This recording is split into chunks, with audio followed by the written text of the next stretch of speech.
ஸ்ரீ சாய்ராம். மார்கழி திருப்பாவை பாச்சுரம் 26.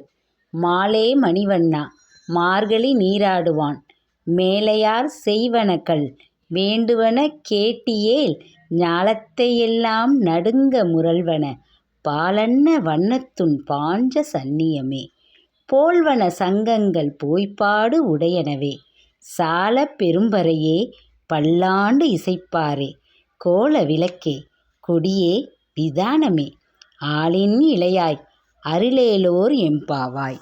பக்தர்களிடம் மிகுந்த அன்பு கொண்டவனே, நீலக்கல் நிறத்தவனே, பெரிய கடலில் ஆலிலையில் மிதப்பவனே, பெரியவர்களால் வழிவழியாக மேற்கொள்ளப்படும் மார்கழி நோன்பிற்கு உலகத்தையே அதிர வைக்கும் ஒளியையும் பால் சாதம் போன்ற நிறத்தையும் உன் சங்காங்கிய பாஞ்சன்யத்தைப் போன்ற வலம்புரி சங்குகளையும் பெரிய முரசுகளையும் பல்லாண்டு பாடும் பெரியோரையும் மங்கள தீபங்களையும் கொடிகளையும் தந்து இந்த நோன்பை நிறைவேற்றுதற்குரிய இடத்தையும் அளித்து அருள் செய்ய வேண்டும்.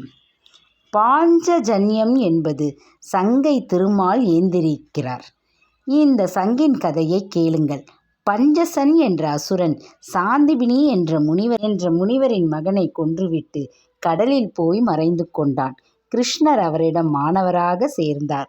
குருதட்சணையாக தன் மகனை கொன்ற அசுரனை பழிவாங்க வேண்டும் என சாந்திபினி முனிவர் உத்தரவிட்டார். கிருஷ்ணரும் பஞ்சஜனை கொன்று அவனை சங்காக மாற்றி தனது கையில் வைத்து கொண்டார்.